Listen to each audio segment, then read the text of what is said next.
Astagfirullahaladzim alladzi la ilaha illa anta khalaqtani wa ana abduka wa ana ala ahdika wa alayka mastata'tu a'udzu bika min syarri ma sana'tu wa laka bil 'atika la yaqulu bil fa'il innahu la yuhibbu.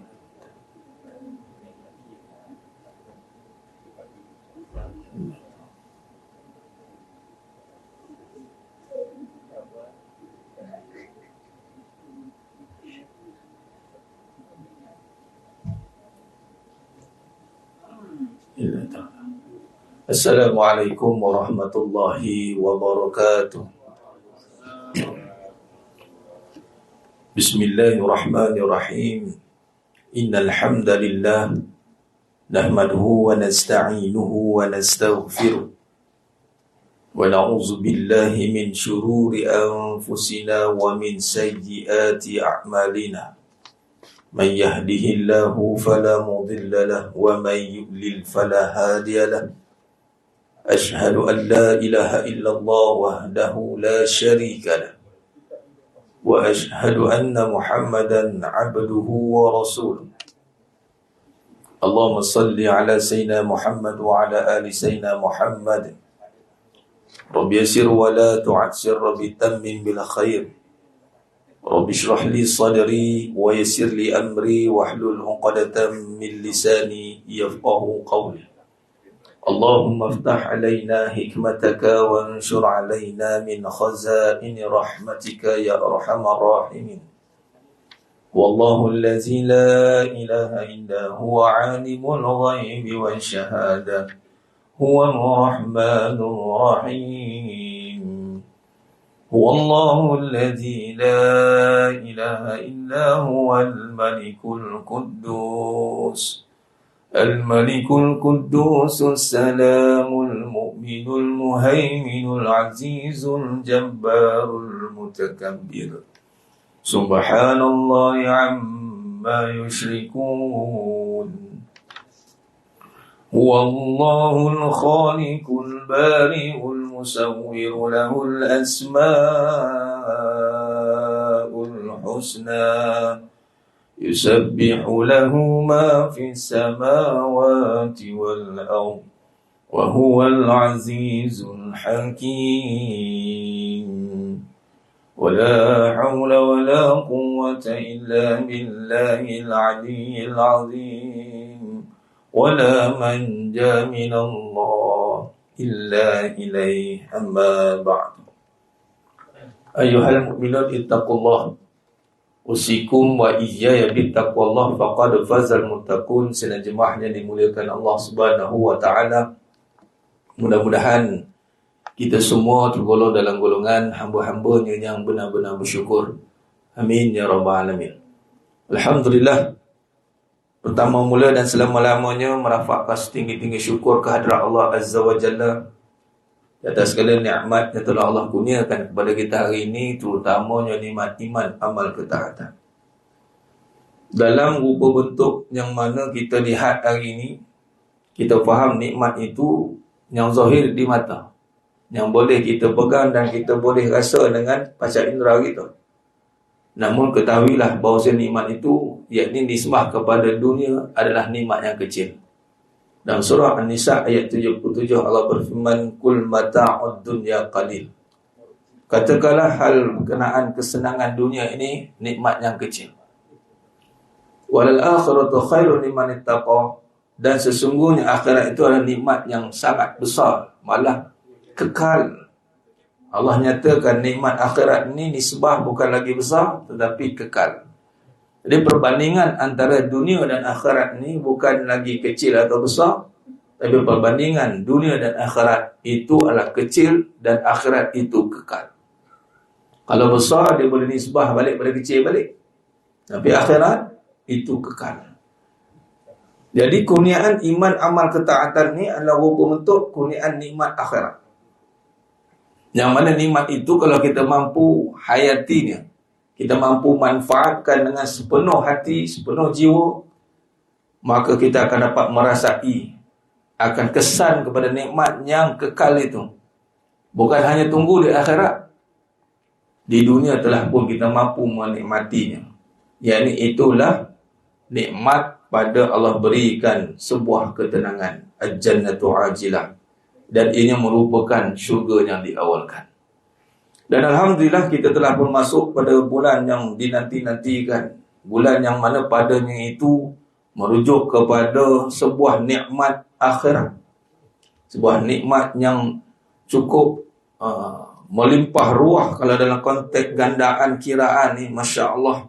Dan kita pun sedia maklum, beberapa kali kita Allah takdirkan untuk sampai ke bulan Ramadan ni, maka kita pun telah dikhabarkan dari hadis Nabi SAW bagaimana gandaan, lipat kali ganda ganjaran nikmat amalan yang kita lakukan. Dan sudah pasti bila kata gandaan nikmat ganjaran yang diberikan membawa satu kegembiraan, satu sifat yang kena ada dalam bulan Ramadan ni, dan bulan yang mana menjadi ketua penghulu bagi segala bulan. Satu sifat yang mesti kena ada dalam sepanjang bulan Ramadan, dan mudah-mudahan ia menjadi satu sifat yang kita boleh bawa sehinggalah kita bertemu dengan Allah Subhanahu Wa Taala itu. Satu sifat yang membentuk sifat takwa, dan takwa itu bersifat gembira, gembira, kegembiraan. Nak tahu gembira macam mana, seronok macam mana? Berbalik dengan nikmat dunia yang kecil tadi. Kita dapat gaji, kita seronok. Seronok gaji. Tak ada lagi orang dapat gaji menangis. Asal kau menangis ni, aku dapat gaji hari ni. Oh, letih ni. Ini pelik ni. Aku pun menangis sebab aku asyik dapat duit. Aku ni menangis sebab asyik dapat duit. Aku tak tahulah nak cakap apa dah ni. Sedih kan? Biasa menangis sebab tak cukup, ataupun tak boleh nak tidur sebab tak ada duit. Makna kata perasaan yang Allah telah gambarkan pada dunia itu telah menjadi mudah-mudahan panduan, sepatutnya panduan untuk kita memandu kepada satu rasa yang lebih besar. Tapi semua rasa itu kena dipandu dengan ilmu. Perasaan, contoh dapat duit tak perlu orang ajar. Okey, dapat duit nanti senyum ya, tak payah orang ajar. Tapi nak dapat pahala kena senyum, itu kena ajar. Sebab ada orang dapat pahala muncul, apa hal? Dia tak boleh nak beza, dia tak boleh nak merasai nikmat pahala. Itu kena ajar. Sebab perkara yang tidak nampak ni sekalian. Dan boleh jadi sebagai contoh, kita ambil budak-budak lah. Kita ajar dia pasal duit kan. Peringkat awal dia tak boleh bezakan amount, dia tak boleh senyum lah. Tapi bila dia dah boleh faham, dia akan suka lah. Peringkat awal dia nampak kertas lah, 100 bagi note kat dia. Budak umurnya 3 tahun ke bawah, 4 tahun ke bawah, 5 tahun pun, dia tengok 100 dia koyak lah. Tapi setelah dia naik peringkat kematangan dia, capai tahap pemikiran yang boleh dibezakan, memayis satu keduanya, dia boleh bezakan lebih dalam, maka dia dapat 100 dia seronok. Begitulah ilmu tentang akhirat, melihat pahala dengan jiwa yang benar-benar kita menghayati dengan kurniaan yang sebenar. Dan sudah pasti setiap perkara itu boleh dikaitkan dengan pahala, jemaah sekalian. Dan pahala ni sifatnya gembira, dan Ramadan membawa sebuah kegembiraan. Dan bila kata kegembiraan itu berkait dengan pahala yang ada padanya, bermaksud sepanjang hidup kita banyaklah dikait dengan pahala. Memberi maksud orang beriman ini orang yang sentiasa mendapat berita gembira. Tinggal lagi dia merasai atau tidak. Itu persoalan yang perlu kita ungkapkan. Dia boleh rasa ke tidak pahala? Pahala ni boleh rasa ke tidak? Itu soalan dia. Kalau tak boleh rasa pahala, bahasa Jawa kata something wrong somewhere. Tu je lah. Tahulah saya solat ni. Tahulah saya. Dia solat. 20 tahun solat. Rasa apa? Tahulah saya. Sudah. Selai bulan, tentang bosan. Hati-hati. Kalaulah solat, kita tak boleh rasa sesuatu, dan kita tak tahu nak cakap nak rasa apa. Kalau bos tanya, kamu kerja ini lagi rasa apa? Rasa nyampah ada ke? Contoh kan. Contohlah. Ataupun tak tahulah saya lost. Tak tahu rasa apa. Kamu datang ni tak tahu rasa apa. Tak tahu. Saya rasa elok kau berhenti lah. Itulah bos kan. Tak boleh rasa. Datang kerja tak boleh rasa apa. Kurang-kurang dia boleh rasa dan rasa yang bos nak dengar tu rasa semangat, rasa seronok. Pasal apa kerja sini? Seronok. Sebab apa? Sebab macam-macam boleh saya buat, saya berkhidmat. Saya rasa dia punya kesan dia. Oh, ini dia cemerlang, gemilang, terbilang ni. Saya bagi merit. Tapi kalau dia tanya rasa apa? Tahu dah, saya rasa saya nak cakap pun tak tahu ni. Maka sesuatu perkara perlu dilakukan. Sebab tu orang ada training, nak bagi rasa, bagi kesedaran, buat jati diri, buat itu, buat ini, macam-macam. Dalam konteks nak menimbulkan kesedaran dalam profesionalisme gitu, nak meningkatkan daya saing, khidmat, semualah. Maka begitu juga dengan ibadah. Dalam konteks kita akhirat ni, mesti kita kena membawa satu rasa yang boleh kita ceritakan kembali. Kita boleh khabarkan kembali. Apa yang kita rasa selama kita hari ini menganut agama Islam. Apa yang kita rasa selama hari ini kita datang Ramadan. Apa yang kita rasa. Dan rasa yang kita Allah berikan dalam Islam, dalam iman, dalam ketaatan. Dan rasa ini sepatutnya dia boleh memandu arah dunia yang tak tentu arah ni. Dunia ni sifat dia tak tentu arah. Turun naik, ya tidak, kejap semangat, tidak. Tapi kalau dalam bidang, kalau rujukan kepada iman, amal atau kerja tentang solat, sebenarnya rasanya tetap konsisten. Sebab itu kalau kita lihat pejuang-pejuang Islam mampu berjuang dalam lapangan yang serba kekurangan. Sebagai contoh Badar Al-Kubra, syariat yang disyariatkan perang dalam bulan Ramadan, itu adalah perang Badar. Pada tahun kedua Hijrah, Badar Al-Kubra 17 Ramadan. Ini berapa? Ini lagi 9, 8. Kan?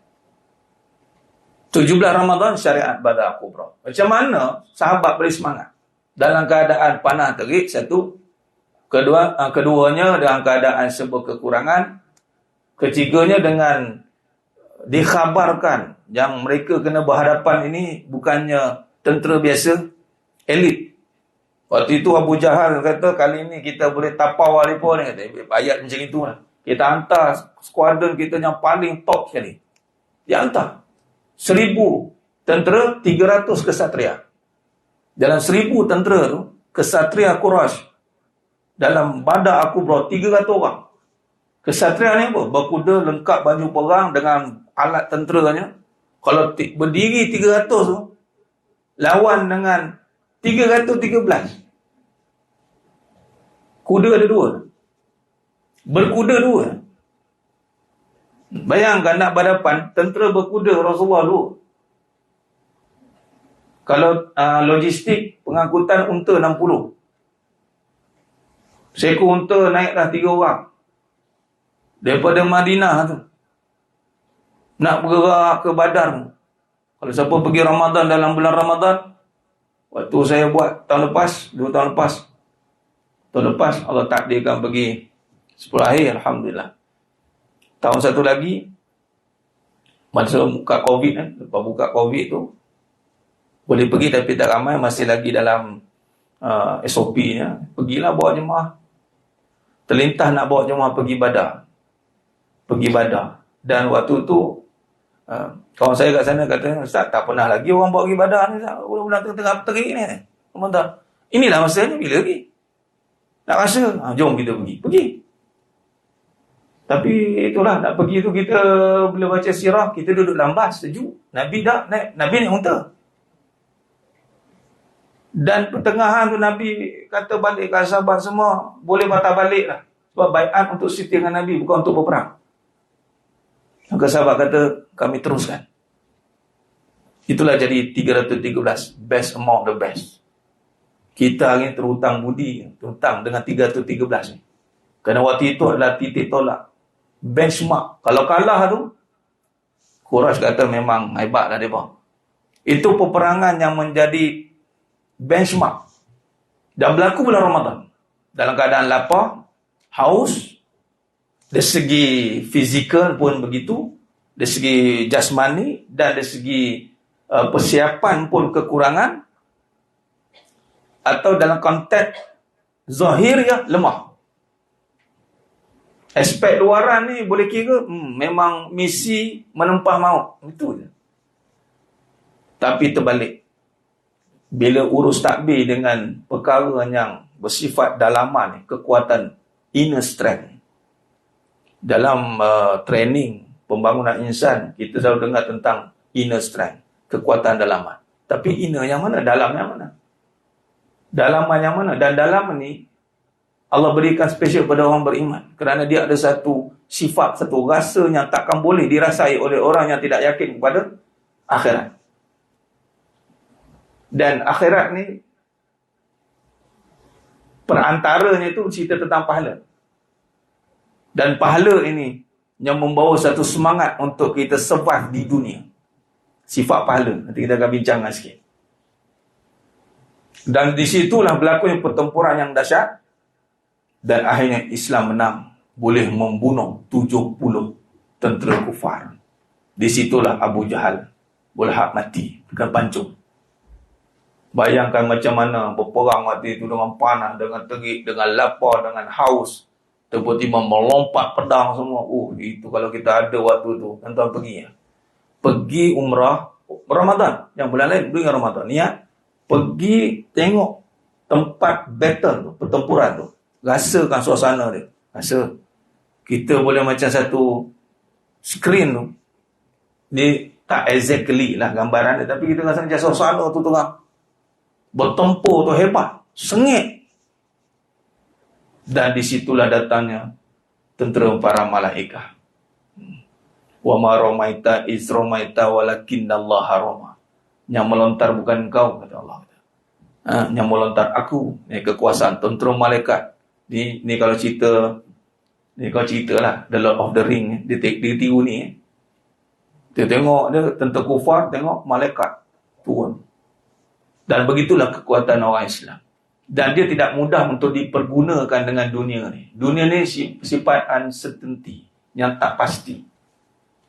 Benda yang, kalau dalam perbahasan tauhid dan sifat makhlukat, dia sifat tentang mungkinat. Ini barang harus.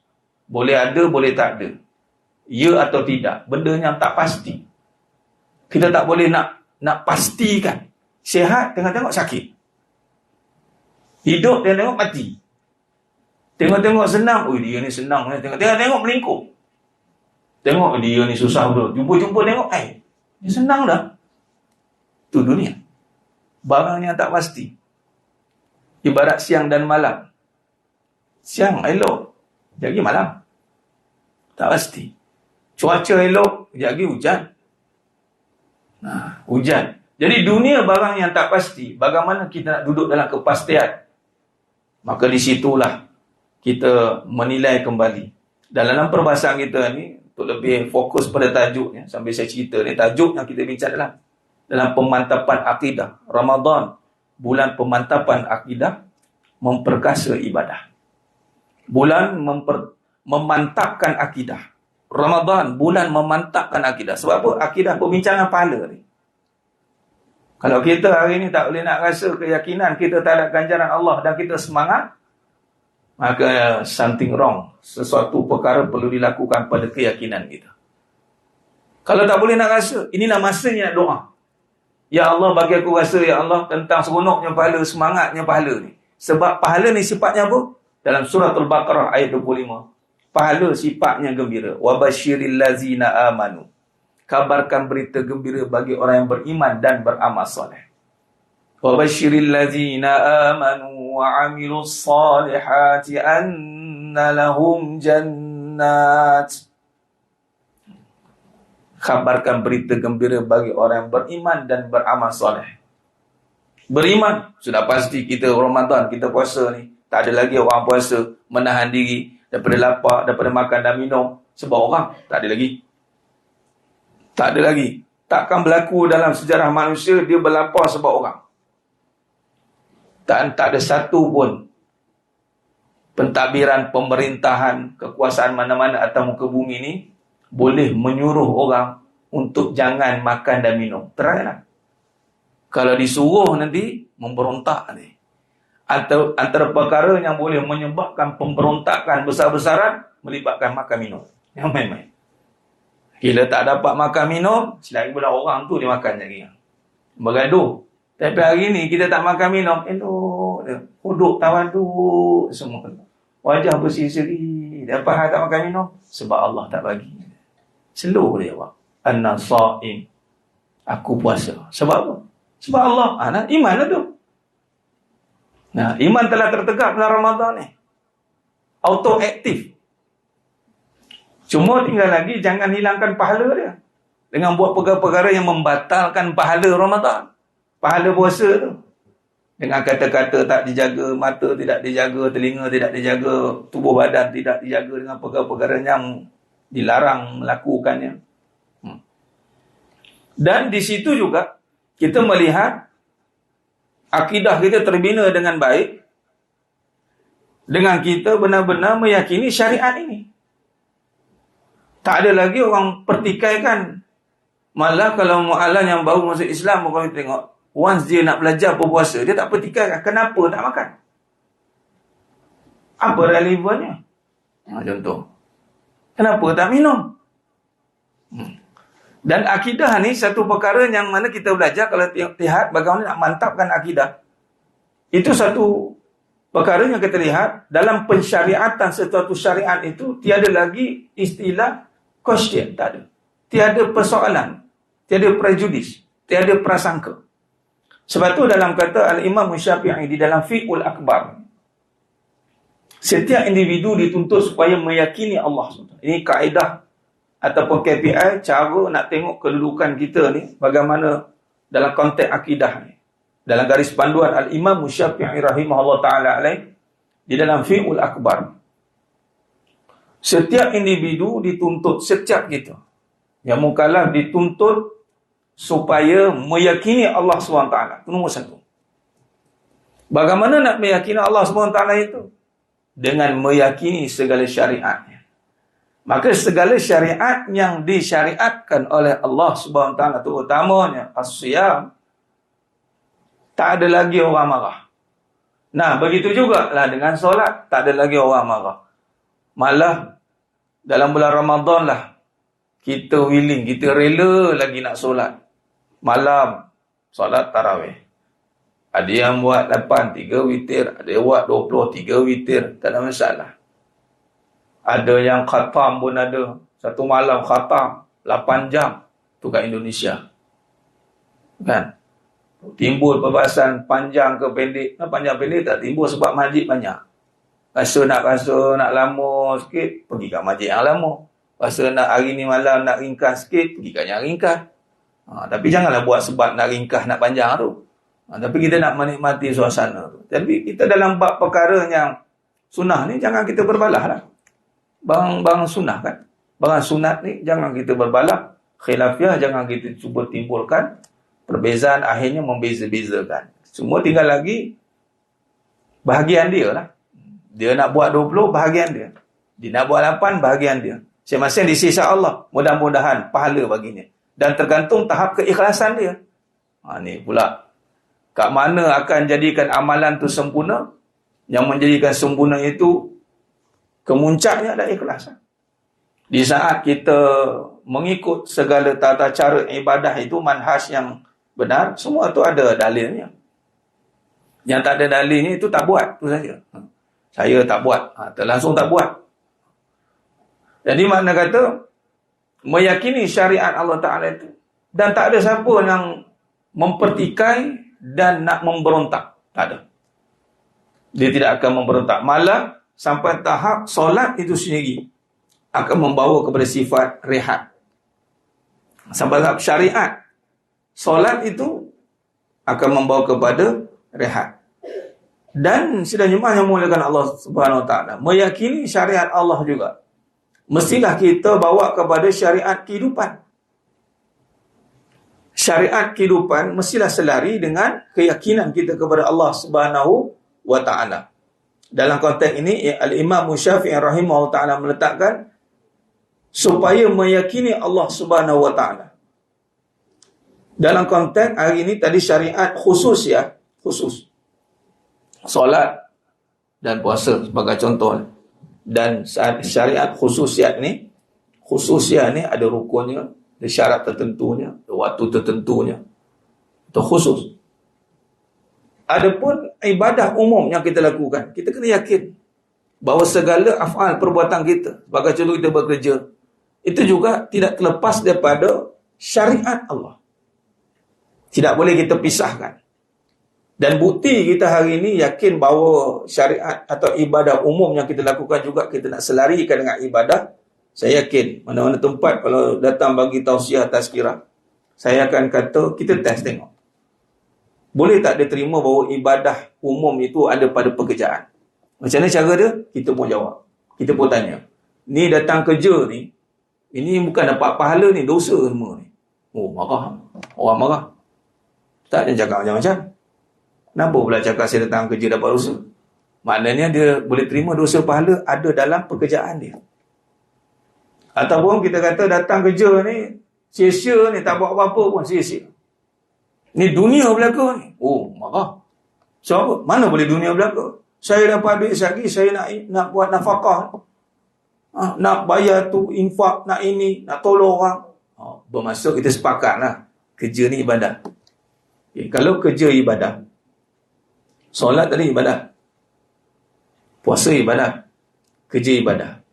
Cuba lihat, dalam solat ada komplain. Ada tak puati? Tak ada. Tak ada. Dalam kerja ada tak puati? Ada, banyak. Katanya, inilah mana boleh. Kata ibadah tadi. Maknanya, ada ketika tak jadi ibadah. Dia jadi letih, jadi penat, jadi sia-sia.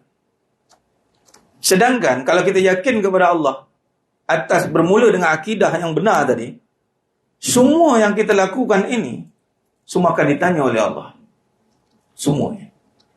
Tak ada yang terkecuali. Semuanya. Kerana apa? Kerana semua kita ini bermula tiada dan diadakan. Bila diadakan, bukan ada sendiri. Bila diadakan, akan ditanya. Itu je lah. Kalau kita punya sendiri, tak ada tanya lah. Kerja sendiri, siapa boleh tanya? Tak ada orang tanya. Tapi kalau kita bekerja, diberikan kerja, ditawarkan kerja, dia akan ditanya tentang kerjanya. Buat report, tanya, mana satu. Tak ada sendiri, kita tak ada kerja sendiri. Kita diberi kerja. Sebagai contoh tu, tamsil lah. Sama dengan kehidupan, kita tak hidup sendiri, kita dihidupkan. Ini dalam akidah.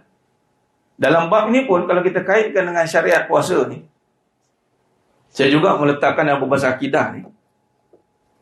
Dalam perbahasan siam yang menahan diri adalah fasa yang terbaik untuk kita mengenal diri. Macam mana menahan diri boleh mengenal diri?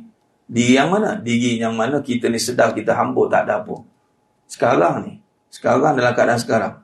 Ini puasa yang paling awam, paling asal kata Imam Ghazali rahimahullah alaih. Ini menahan lapar dan dahaga, minum, makan dan minum. Dan perkara yang membatalkan puasa. Di hadapan ni tak ada air. Dia kata, anjing itu ustaz kita ada. Ustaz, tak ada air. Ada, kalau ada kita minum. Dia tak terlupa. Contoh pernah melalui fasa terlupa. Pernah tak? Ada tak? Pengalaman kat sini terlupa dia tu puasa, dia minum satu cawan habis. Tak pernah? Rezeki lah. Kalau ada berlaku tu rezeki. Pastikan terlupa sungguh lah. Jangan buat lupa tu batal lah.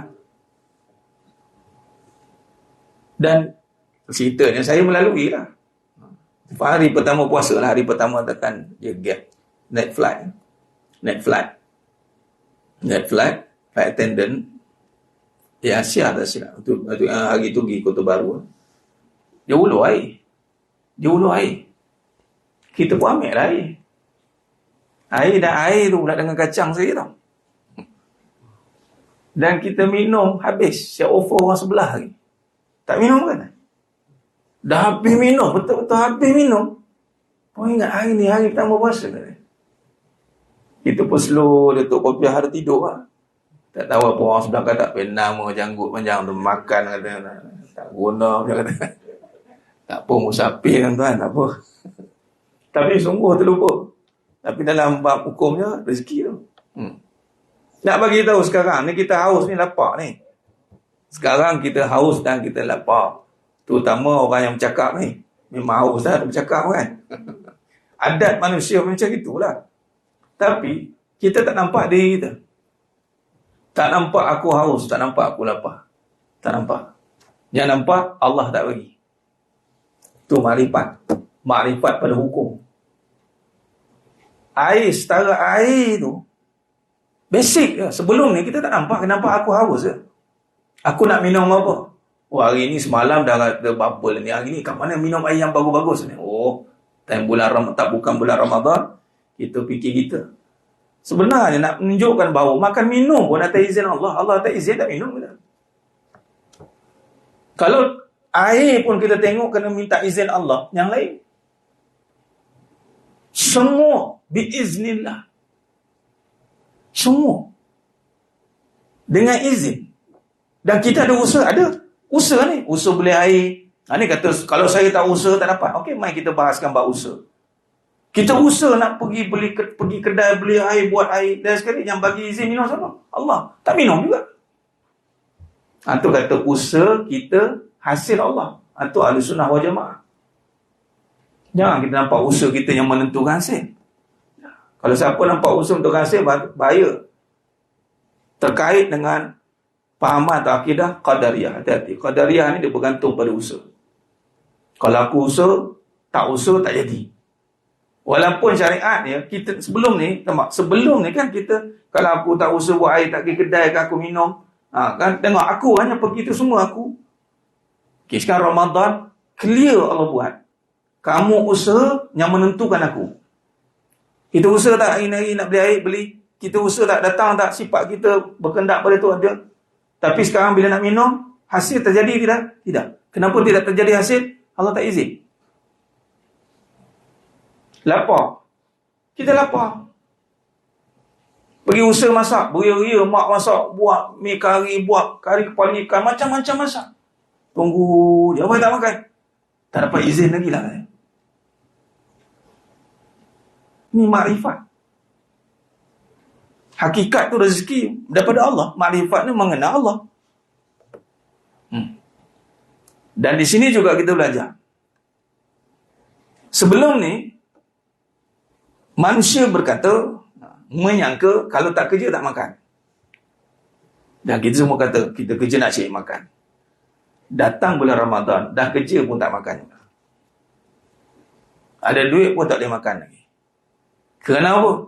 Kerana dalam bulan Ramadan yang menentukan makan, itu adalah solat. Kalau tak solat, tak makan. Dan ramai orang salah faham, mereka tidak melihat solat itu satu pekerjaan juga. Dan itulah pekerjaan utama. Kita compare tadi kan, kerja ibadah umum, kerja. Kita pergi office atau kita buat urusan-urusan kita, tapi urus dunia ni, dapatlah ganjaran dalam konteks harta. Kerja utama, solat. Ini kerja kita. Dan sebelum ada afal-afal kita yang lain, solat datang dulu. Dan solat ni, kita kaitkan dengan terus rezeki. Yang ni makan. Ada duit belum tentu boleh makan. Sekarang lah. Kerja ada duit dapat. Boleh makan? Tak boleh. Dan kita nak ada duit tu sebenarnya boleh makan lah. Sebab itulah dia panggil purpose. Kena ada duit tu untuk matlamat tadi. Ada duit nak beli makanan. Sekala keperluan kita. Tapi dalam solat, tengok Allah buat. Dan berbuka pula. Waktu maghrib hari pertama. Waktu pertama solat. Maghrib. Cuba kita tengok. Kenapa berbuka tak waktu tengah hari macam ni? Luar waktu solat lah kita buka. Kenapa Allah kaitkan buka kait dengan solat? Makan lah. Bahasa mudah makan. Dan Ramadan lah waktunya mana semua manusia terpaksa akur untuk tunggu waktu solat. Dah maghrib belum? Belum.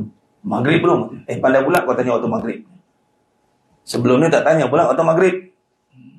Maknanya sebelum ni tak tahu pula waktu solat. Yang tahu waktu kerja je, lupa waktu solat. Kerja sampai tinggal solat. Ataupun dikerjakan sampai tidak solat. Bulan Ramadan, bulan menentukan kembali syariat. Ni yakin, ni kata berbalik pada ni. Meyakini Allah SWT ni. Syariat Allah menentukan syariat kehidupan. Kehidupan kita nak makan saat ini. Syariat apa yang sedang kita tunggu untuk boleh kita makan? Solat. Solat apa pula tu? Solat maghrib. Solat maghrib, solat yang pertama bagi umat Islam. Susunan maghrib, isyak, subuh, zuhur, asar. Asar nombor 5. Waktu orang balik kerja, orang letih, penat. Dan waktu itu Allah bersumpah demi masa waktu asar, ramai rugi. Sebab apa? Rugi apa? Rugi melainkan dia beriman dan beramal soleh. Beriman, dia yakin balik dengan Allah. Semua yang aku uruskan ini, yang menentukan Allah. Patutnya. Kalau semua yang menentukan Allah, maka waktu maghrib pasti dia tak sia-siakan. Dia akan mula balik waktunya dengan waktu yang terbaik.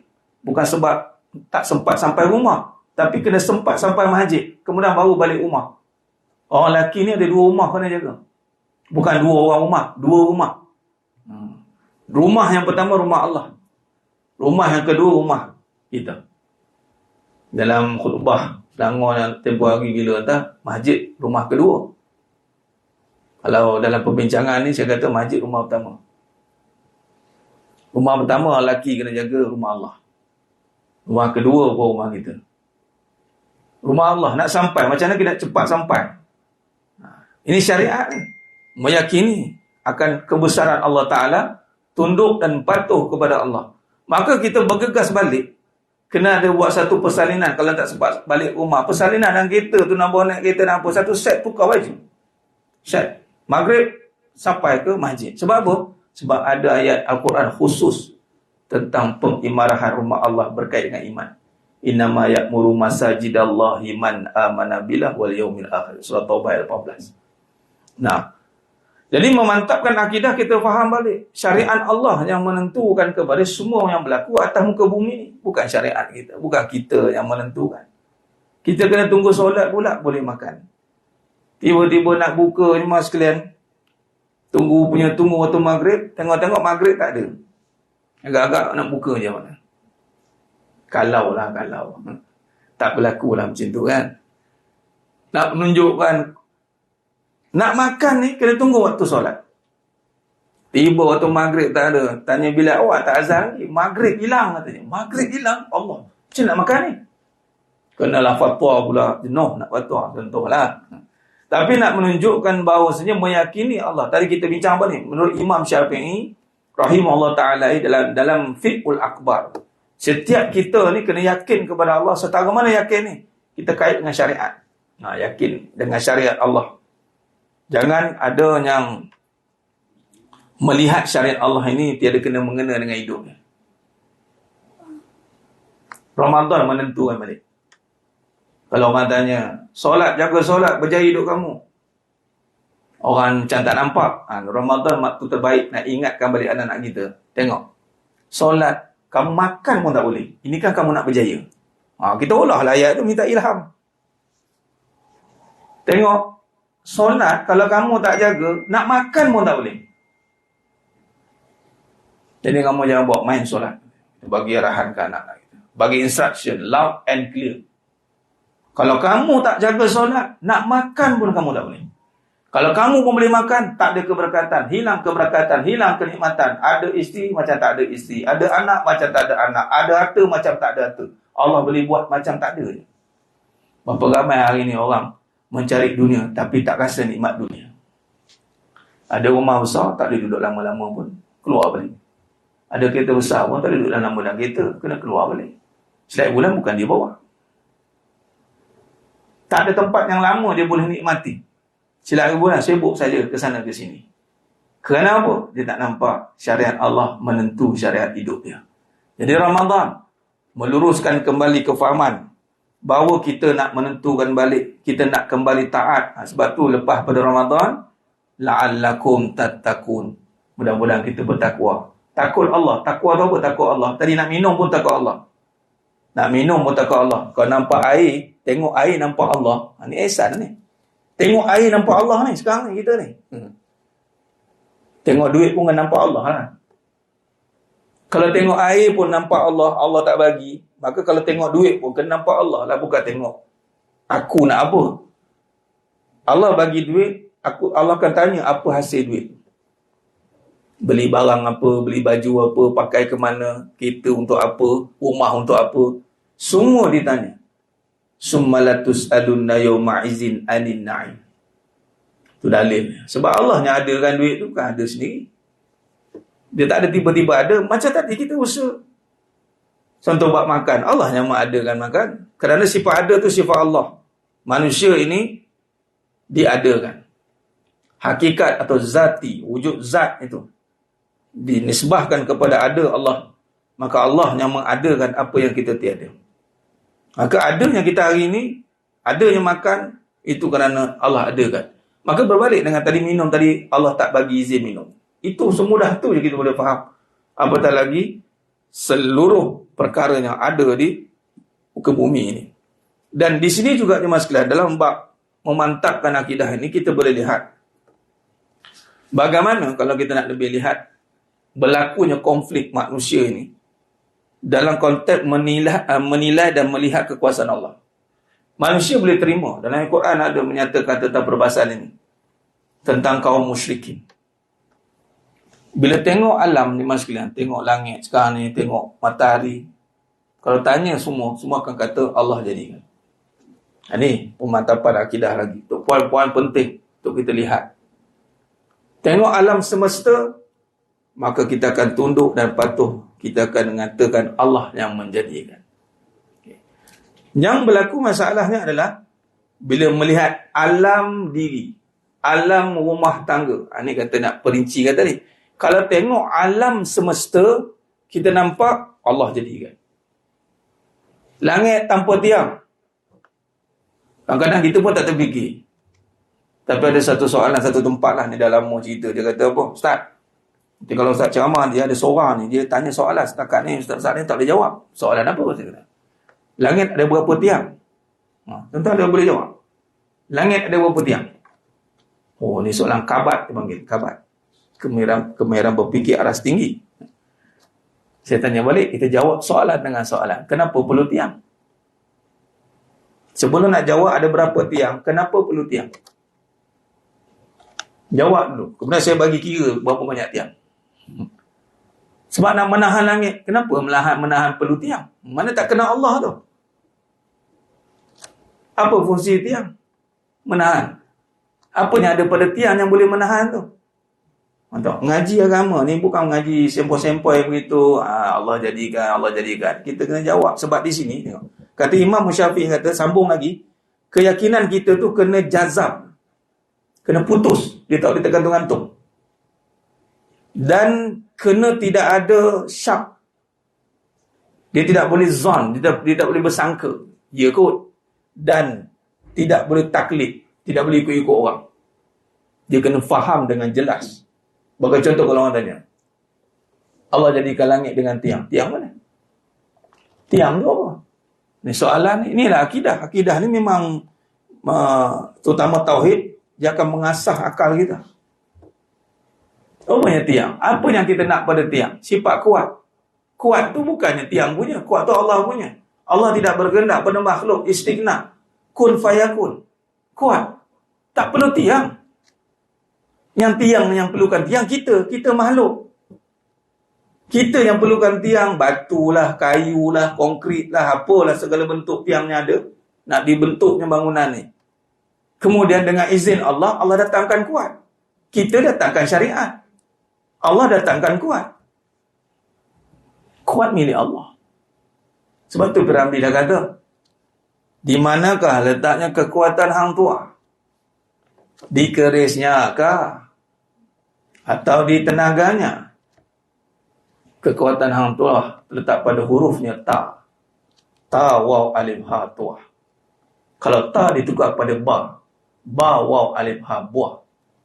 Hilang kekuatan. Hanya pada nama. Betul lah. Datang bawa keris 5 kaki, tengkolok 5 kaki. Bukan jalan-jalan 5 kaki ya. Orang tanya, hang siapa? Aku hang buah. Hang balik. Nama pun tak betul ni. Nama pun tak betul. Nampak? Buah-buah, hang buah. Gelak orang lah. Tapi ke situ ada majas, ada kias. Nama yang dimulai dengan ba tu, ni katanya kita teliti tu. Ba tu sebenarnya nak bubuh kepada tu, kuat. Apa je ba? Bismillah tu, dengan nama Allah. Kita kuat dengan nama Allah. Kuat itu bermula dengan asma Allah. Mana nama kita kuat? Itu sifat. Nama kita ni ada kat IC tu lah. Ada kat IC tu lah nama kita. Tadi nak musibah kita. Nama gelaran Farid Abu Aulia. Itu nama kunyah. Gelaran kunyah anak yang sulung. Nama panjangnya Faridul Firdaus. Biasa setakat saya bagi nama tu, biasa akan keluar Faridatulnya, keluarnya. Tergeliat-geliat nak menyebutnya. Banyak kali lah. Maka Allah ilhamkan, letaklah nama Farid Abu Aulia. Memang nama anak sulung Raudatul Aulia. Abu Aulia. Bukan bapak wali tau. Oh, ni bapak wali datang ni. Dah. Bapak kepada Aulia tu. Oh, ni bapak wali datang ni. Bapak para wali pula tu Aulia. Nama anak yang sulung Raudatul Aulia. Abu Aulia. Nah, ada nama. Tapi kita bukannya berguna pun pada nama. Bila start nama kita tu berguna? Bila ada sifat yang Allah berikan pada kita. Sifat berilmu, sifat kuat, sifat kaya. Diterima kerja sebab bukan nama kita. Kalau sekadar nama, hantar nama je lah. Nak minta kerja, hantar nama je. Ni, nama saya ni yang main-main lah. Apa ada pada nama awak ni? Tak ada. Dia akan tanya interview lah. Tengok ilmu kita. Nak tengok skill kita. Dia tengok, barulah orang ni jadi orang yang bernama. Ataupun orang yang ternama. Dia ni orang ternama sekarang. Apa dia orang ternama? Kaya dah dia. Kaya dah. Sebelum tu tak ada nama. Sebelum tu sama-sama je nama dia. Habis tu sekarang orang boleh angkat dia sebab apa? Sebab dah ternama. Tak sengaja ada nama tadi. Nama apa yang tak sengaja ada pada dia? Tadi, kaya tadi. Terkaya. Ataupun sekarang, bahasa sekarang orang guna dua-dua kali. Terpaling. Dua-dua dia nak pakai. Ataupun paling kaya, terkaya. Biasa orang tak pakai paling kaya. Sebab paling kaya ni maksimum kan. Bila paling kaya, ada orang kaya lagi. Ter lah. Dia akan pakai ter. Maksud ter apa? Tak sengaja lah. Tertidur. Tak sengaja kan? Sebab dalam kuliah, kalau tertidur tak apa. Tertidur. Tak sengaja. Tapi kalau datang buat bantal, memang kena halau lah. Buat bantal pilot. Kan apa tu, tidur kan situ. Tak apalah. Tapi seronok tidur dalam majlis ilmu ni. Sebab apa? Taman syurga. Dia amalan yang paling tinggi tu ilmu sebenarnya. Tak payah buat apa pun. Dengar, relax. Pahala tinggi. Dan kita dah masuk pun dalam syurga ni. Sebab apa? Raudah min riyadil jannah. Satu-satunya amalan yang kita buat kat dunia masuk syurga. Majlis ilmu. Amalan lain, wasilah ke syurga. Belum ke syurga lagi. Wasilah. Allah terima, jadi pahala. Pahala pula tukar jadi rahmat. Rahmat tu ke syurga. Tapi masuk majlis ilmu, termasuk. Allah termasuk aku ni. Dah masuk dalam syurga. Nampak? Jadi, ini nama tu Mas sekalian. Merujuk kepada perbahasan kita. Dalam Ramadan menahan diri. Diri kita ni, yang kita boleh ibrahkan juga. Tadi menahan daripada lapar kan. Menahan diri pada nafsu tadi, mengaku tadi. Walau memang Allah Ta'ala angkat martabat manusia ni melebihi kejadian yang lain, punya sifat-sifat tadi. Ini akidah ni. Allah tak bagi sifat itu pada makhluk lain. Kaya Allah tak bagi pada kucing. Kaya Allah tak bagi pada makhluk. Jin kaya pun tak ada. Tuan pernah dengar selama mana tahun yang terlibat dengan ruqyah ke? Aku jumpa jin kaya. Ada? Tak ada. Yang membela jin tu kaya. Membela jin. Dia kaya. Kaya apa? Kaya harta kan? Tak ada panggil jin kaya. Iblis. Ni pun satu. Dalam pengajar, kita ada pengajar hakikat kehidupan. Iblis tidak alim. Tidak alim. Dalil ada. Dan suratul Baqarah ayat 32. 31, 32. Ketika itu Allah bertanya pada malaikat. Summa aradahum alal malaikah. Faqala ambi'uni bi asba'iha ula'i in kuntum sadiqin. Waktu itu malaikat sekali dengan jin lah, iblis lah. Kana minal jin. Allah suruh malaikat baca balik ilmu yang diajar kepada Nabi Adam AS. Yang pertama mula yang diajar kepada Nabi Adam AS, ilmu. Sebab tu darjat kita ilmu. Jangan amal lagi. Ilmu. Dan bila berilmu, pasti beramal. Dan dia kena seiring. Wa'allama Adam al-asma'a kullaha. Ni ilmu ni diajar kepada Nabi Adam AS. Dan disuruh malaikat menyebut kembali. Kemudian malaikat kata apa? Qalu subhanaka la ilma lana illa ma 'allamtana innaka antal alimul hakim. Malaikat tak tahu, tak boleh jawab. Aku ni, kami ni tahu, kalau diberitahu, kalau tahu sujud, sujud. Itu pun sebab Allah ajar. Kalau rukuk, rukuk. Perbuatan malaikat satu-satu. Tidak multiple. Kalau rukuk, kalau sujud, kalau tawaf, samalah dengan iblis. On behalf. Iblis itu yang menjawabnya adalah malaikat.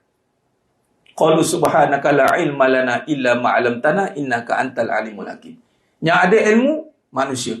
Ilmu apa? Itulah ilmu mengenal Allah. Nombor satu. Asma'akullaha itu adalah ilmu yang pertama. Itulah ilmu Iqra' bismi rabb. Bacalah dengan nama Tuhanmu. Ini ada pada manusia. Sebab tu jangan panggil iblis alim. Ada satu tempat tu saya baca iblis itu alim. Ahlul hadis. Ahlul hadis benar iblis ngajar hadis. Ahlul qiraat. Semua ahlul bagi kat dia. Iblis tu satu je, ahlul abid. Ahlul ibad. Orang yang beribadah saja. Tapi dia tidak alim. Alim tu sifat yang Allah beri pada manusia. Sebab tu manusia jadi ketua. Kau tak ada ilmu, macam mana jadi ketua? Syarat utama jadi ketua, kena ilmu lah. Memimpin itu dengan ilmu. Jadi ilmu tu diberikan kepada Nabi Adam AS. Dan iblis kalau ikutkan, dia kena respect dan boleh jadilah. Bila dia respect ketika Nabi Adam, Allah suruh respect kepada Nabi Adam tu, boleh jadilah dapat juga. Tapi kerana dia sombong, orang tak ada ilmu macam tu lah. Sifat dia sombong. Aba wastakbar. Beramal banyak, sombong tinggi. Kita mengajar sikit, pandang melirik mata. Ni apa ni? Kata. Mana amalan dia tu tak ada ilmu. Orang yang berilmu, beramal mesti tunduk. Dia tawaduk. Ada orang dia beramal, tapi dia meremehkan ilmu. Mana amalan dia tu something. Kalau dia beramal, mesti dia akan minat dengan ilmu. Kerana ilmu dengan orang beriman berpisah tiada. Ilmu dengan khalifah, ini manusia berpisah tak ada. Berbalik tadi, dengan sifat pula ilmu, nak mengenal Allah. Allah tak bagi dekat iblis pun alim. Allah tak bagi pun dekat binatang lain dengan nama kaya. Benda-benda pun tak ada sifat. Tapi ada pada manusia. Kaya, kuat tadi. Sebab tu, tak ada lagi orang panggil kucing kaya. Kucing orang kaya ada. Kucing orang kaya pakai stroller baby tu, mantap tu, yang main tu. Kucing orang biasa-biasa pakai rangka macam tu. Yang biasa tu kan, ni stroller baby. Rumah kucing orang kaya, dalam aircon ada lampu downlight ni. Kucing kaya sendiri tak ada. Dan kucing pun tak kita panggil kaya. Kereta kaya tak panggil. Pakailah kereta apa pun berharga bawah tu. Senna McLaren 6 juta. Pakai bawa datang je. Wow. Orang tak kata, kaya kereta ni. Try buat. Kaya kereta ni. Berdesing kawan tu telinga. Yang kaya aku. Bukan kereta. Kereta orang kaya. Bukan kereta kaya. Jadi di situ mengajarkan kita tentang meyakini Allah Ta'ala. Dan akhirnya bila kita faham tentang meyakini Allah Ta'ala, kita berdamping, kita bersandar dengan sifat kebesaran Allah. Maka di situlah datangnya kita iman dan wahtisaban. Maka kepada penutup perbahasan ni, maka kita tidak akan berbelah bagi, berkira-kira untuk memperkasa ibadah. Memperkasa ibadah, kita betul-betul nak beribadah sebab kita menumpang nama Allah 110%. Tambah ekstra tu 110%. Kita menumpang nama Allah yang maha kaya. Maka kita boleh dipanggil orang kaya. Bila dipanggil orang kaya, kenapa kamu berkira-kira untuk sujud dengan aku? Kamu menumpang nama aku yang maha kuat. Kuat yang kamu hari ini dilihat hebat. Kenapa kamu berkira-kira untuk taat dengan aku? Maka Ramadan kali ini adalah untuk meluruskan kembali syariat dan kembali bermakrifat. Bermakrifat itulah perbincangan kita tadi. Syariat sebagaimana kita lakukan sehari-hari yang telah kita dipandu arah oleh manhaj yang jelas. Kita manhaj Syafi'iyah, kita ikut manhaj Syafi'iyah. Kita ikut, jangan lagi kita berbelah bagi tentang solat. Kita bincang tadi, kadang-kadang berbelah bagi, nak solat dulu ke nak apa dulu. Boleh bagi-bagi pula. Dan kita letak solat nombor 1. Habis kita selesai, utamakan. Walaupun dia ada kewajipan untuk mengutamakan, tapi yang mengutamakan pasti ada kelebihan. Siapa yang boleh menjaga keutamaan, pasti akan mendapat segala banyak kelebihan. Macam itu cara dimasukkan. Jadi kesimpulan yang kita boleh buat pada petang yang berbahagia ini, yang pertama, Ramadan Al-Mubarak.